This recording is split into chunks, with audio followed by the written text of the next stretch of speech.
आज की वीडियो में मैं आप सभी को धनतेरस की पूजा विधि दिखाऊंगी। तो सबसे पहले तो अगर आपके गणपति जी, लक्ष्मी जी, सरस्वती जी पीतल के हैं तो आप उनका स्नान करा सकते हैं। अगर आप प्रतिवर्ष मिट्टी की मूर्ति लाते हैं तो आज ही के दिन उन्हें घर में लाएं और दीपावली के दिन सबसे पहले उनका पूजन होगा। आज के दिन तो जो आपके पिछले साल के लक्ष्मी गणेश जी होंगे उन्हीं का आपको पूजन करना है। तो अगर नए लक्ष्मी गणेश जी आप प्रतिवर्ष लाते हैं तो उन्हें आज ही के दिन लाएं। साथ ही साथ आज के दिन कोई नए बर्तन, सोने चांदी की चीज़ें या फिर आप सिर्फ बर्तन लाएंगे तो भी काफ़ी है। उसी के साथ साथ आपको जो है झाड़ू भी आज के दिन लानी चाहिए। इसके बाद संध्या समय में पूजा करनी चाहिए। पूजा करने के लिए पाटे पर लाल रंग का आसन बिछाएं। उसके बाद लक्ष्मी जी की या श्री यंत्र की कोई फ़ोटो आप रखना चाहें, कुबेर जी की फ़ोटो, धन्वंतरी जी की फ़ोटो, तो वो फ़ोटो आप रख सकते हैं। आज के दिन प्रमुख रूप से धन्वंतरी जी का, कुबेर जी का और माता लक्ष्मी का पूजन किया जाता है। इन पांचों दिनों में माता लक्ष्मी के पूजा का तो विशेष महत्व होता ही है, पर धनतेरस के दिन धन्वंतरी जी और कुबेर जी की पूजा का भी विशेष महत्व होता है। तो मैंने यहाँ पर एक स्वस्तिक बना लिया है चावलों से। आप दीपक के नीचे स्वस्तिक भी बना सकते हैं या सिर्फ चावलों का थोड़े से चावल रखकर आसन भी दे सकते हैं। इसके बाद मैं यहाँ पर एक दीपक प्रज्वलित कर रही हूँ। दीपक आप सरसों तेल का या देसी घी का, दोनों में से किसी का भी प्रज्वलित कर सकते हैं, क्योंकि दिवाली की प्रत्येक पूजा में सरसों तेल से दीपक प्रज्वलित करने का विशेष महत्व होता है। दिवाली के दिए सरसों तेल से ही जलाए जाते हैं।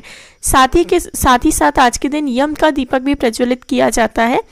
तो इसके बाद जो दीपक मैं प्रज्वलित कर रही हूँ, पूजा में सबसे पहले दीपक प्रज्वलित करें दीपक से। दीपक पर आप चंदन, रोली, चावल चढ़ाकर सबसे पहले आप अपने दिए का जो है पूजन कर लें। दीपक हमारी पूरी पूजा का साक्षी बनेगा। तो इस तरीके से चंदन लगाकर, रोली लगाकर हम दिए का पूजन कर लेंगे और दीपक में थोड़े से अंदर भी आप चावल अर्पित कर सकते हैं। साथ ही साथ थोड़े फूल भी आप अर्पित करें। इसके बाद धूप प्रज्वलित करके रखें ताकि पूरी पूजा का वातावरण अच्छा हो। इसके बाद आपको क्या करना है, आपको चावलों के आसन पर लक्ष्मी गणेश जी, सरस्वती जी को विराजित करना है। लक्ष्मी गणेश जी के साथ साथ सरस्वती माता की पूजा भी ज़रूर से करनी चाहिए। अगर आपके पास सरस्वती माता की मूर्ति नहीं है या फोटो नहीं है तो आप सुपारी के रूप में भी सरस्वती माता का आवाहन करके उनकी सुपारी के रूप में भी पूजा कर सकते हैं।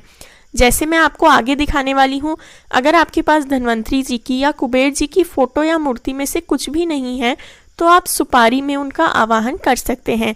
सुपारी या फिर मिट्टी से आप उन्हें बना सकते हैं, पर मैं यहाँ पर सुपारी ज़्यादा आपको सरल होगा इसलिए सुपारी से दिखा रही हूँ। दोनों ही तरीके एकदम सही हैं।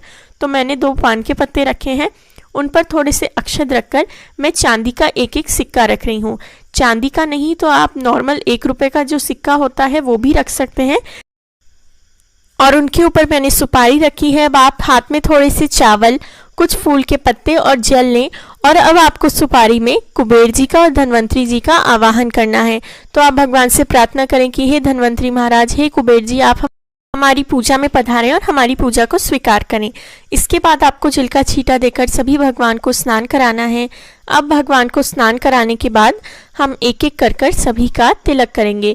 तो इस प्रकार से धन्वंतरी जी और कुबेर जी का भी स्नान करा देंगे। अब सबसे पहले गणपति जी को तिलक करेंगे तो चंदन और रोली से हम सभी देवी देवताओं को तिलक करेंगे।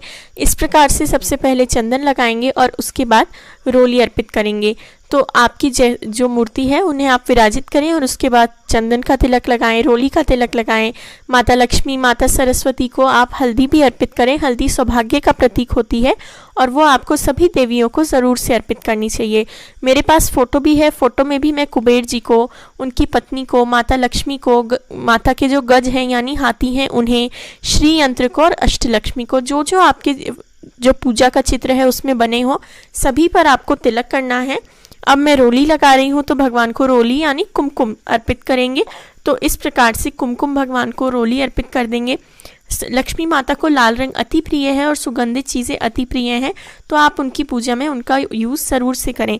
आज के दिन धन्वंतरी जयंती भी होती है। धन्वंतरी देव औषधि के देवता हैं, तो डॉक्टर्स को खासकर धन्वंतरी देव की पूजा ज़रूर से करनी चाहिए। तो धन्वंतरी जी से आप उनको औषधियाँ चढ़ाएं और आप उनको कोई भी आयुर्वेदिक औषधि अर्पित कर सकते हैं। आप औषधि में क्या क्या लें इसका वीडियो भी मेरे चैनल पर है, मैं लिंक आपको डिस्क्रिप्शन में दे दूंगी। साथ ही साथ अगर आप विस्तार में देखना चाहते हैं कि आप अलग से कुबेर जी की पूजा कैसे करें, धन्वंतरी जी की पूजा कैसे करें, यम दीपक की पूजा कैसे करें, इन सब का सेपरेट वीडियो भी मेरे चैनल पर है, तो सबका लिंक आपको डिस्क्रिप्शन बॉक्स में मिल जाएगा। इसके बाद तिलक पर अक्षत अर्पित करने के बाद हम भगवान को मोली अर्पित करेंगे। अब आपको फूल चढ़ाने हैं, तो फूल में जो भी फूल आपको मिल जाए आप अपनी पूजा में चढ़ा सकते हैं। खास करके अगर आपको धन्वंतरी जी के लिए पीले फूल और कुबेर जी के लिए सफ़ेद रंग के फूल मिल जाए तो बहुत अच्छी बात है। कुबेर जी को सफ़ेद रंग के फूल चढ़ाएं, धन्वंतरी जी को पीले रंग के, माता लक्ष्मी को लाल रंग के हैं। इसके बाद आपको कुबेर जी के पास नींबू भी ज़रूर से रखना चाहिए। ये नींबू हमारे परिवार की और हमारे घर की सारी बुरी नज़रों को हटाता है। इसके बाद ये जो नींबू है इसका आपको बाद में क्या करना है, ये नींबू आप प्रसाद के स्वरूप में भी ले सकते हैं या फिर आप इस नींबू को मिट्टी में भी डाल सकते हैं। जैसे आप बाकी चीज़ों का विसर्जन करेंगे वैसे ही आप नींबू का भी विसर्जन कर सकते हैं। इसके बाद आपको धन्वंतरी जी को औषधियाँ चढ़ानी हैं, जो आपके घर में मिल जाए वही आप ले सकते हैं। जैसे आंवला है, एलोवेरा है, पपीते का पत्ता है, आंवले का पत्ता है। इसके बाद आज के दिन धनिया भी ज़रूर से खरीद के लाना चाहिए, तो वो धनिया मैंने पूजा में रख दिया है। खील बताशे का भोग ज़रूर से अर्पित करें, साथ में जो भी भोग प्रसाद आप अर्पित करना चाहें वो अर्पित कर सकते हैं। खासकर कुबेर जी के लिए कुछ सफ़ेद मिठाई और धन्वंतरी जी के लिए कुछ पीली चीज़ आप ज़रूर अर्पित करें, इसलिए मैंने यहाँ पर केले और बताशों का भोग अर्पित किया है। इसके बाद जो भी नया सामान आप लाए हो घर में, जो भी नई धातु का सामान लाए हो, पीतल, तांबा, चांदी, सोना, मिट्टी का भी सामान आप आज के दिन ला सकते हैं, क्योंकि मिट्टी सबसे ज़्यादा शुद्ध और शुभ मानी जाती है। इसके बाद इन सभी को आपको अपनी पूजा में रखना है और पूजा करनी है। अगर कुछ नया नहीं भी ला रहे हैं तो जो आपकी पुरानी सोने चांदी की चीज़ें होंगी उनका भी आप पूजन कर सकते हैं। अब इसके बाद आपको 2 पान के पत्ते लेने हैं, उन पर 2 लौंग, 2 इलायची और 1 बताशा रखना है और ये आपको अपनी पूजा में अर्पित करना है। अगर पान ना हो तो सिर्फ आप लौंग, इलायची और बताशा भी अर्पित कर सकते हैं। तो इस तरीके से आपको भोग अर्पित करना है। अब यहाँ पर आपने जो भी नया बर्तन लाए हो उन्हें आप जब खरीद के ला रहे हो तो भी उससे अपने घर में कुछ अंदर उसके चावल या चीनी डालकर ही लेकर आएँ। खाली बर्तन घर में ना लाएं तो आप घर में दुकान पर ही लेकर जा सकते हैं और उसे अपनी बर्तन में डालकर ही आप घर पर लेकर आएँ। तो जो भी चीज़ आप लाए हो उनका भी पूजन करें। अब ये धनिये का आपको क्या करना है, ये धनिया आपको अपने घर में आप अपनी जो भी धनिया पाउडर इसका बनाकर अपने घर में इस्तेमाल कर सकते हैं, पर इसमें से थोड़ा सा धनिया आपको अपने घर में मिट्टी में बोना भी ज़रूर चाहिए। तो इसके थोड़े से जो सीड्स होंगे वो आप अपने घर में किसी भी गमले में बो सकते हैं। धनतेरस के अगले दिन धनिया ज़रूर से बोना चाहिए, या फिर आप इसे अपनी दिवाली पूजा में भी रखें और नेक्स्ट डे आप दिवाली के अगले दिन भी बो सकते हैं। इसके बाद इस तरीके से यम दीपदान किया जाता है। यम दीपदान के लिए चौमुखी दिया लें, उसके अंदर कौड़ी, 1 रुपये का सिक्का डालें। सब घर वाले ये यम दीप का पूजन करें, फेरी लें, दक्षिणा चढ़ाएं और इसके बाद ये जो यम का दिया है ये आपको अपने घर की एंट्रेंस पर रखना होता है। और इसके बाद ये देखिए, ये वैसे तो दिवाली के 5 दिन जलता है पर धनतेरस पर स्पेशली इसका बहुत महत्व होता है। तो इस तरीके से आप यम का दीपक भी ज़रूर से प्रज्वलित करें। सभी घर वालों को मिलकर यम के दीपक की पूजा करनी चाहिए और इसके बाद आपको इसको अपने घर की एंट्रेंस पे रख देना है। साथ ही साथ धनतेरस पे पूरे 13 दिए जलाए जाते हैं, तो मैंने पूरी थाली में 13 दिए रखे हैं।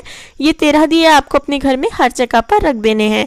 तो ये जो दिए हैं सारे दिए, स्पेशली यम का दिया सरसों तेल से ही जलेगा। इसके बाद मूंग चावल का आखा अर्पित करेंगे, यानी मूंग चावल भगवान को चढ़ाएंगे। उसके बाद आप आरती करें सभी देवी देवताओं की और इस तरीके से आपकी जो धनतेरस की पूजा है वो पूरी हो जाएगी।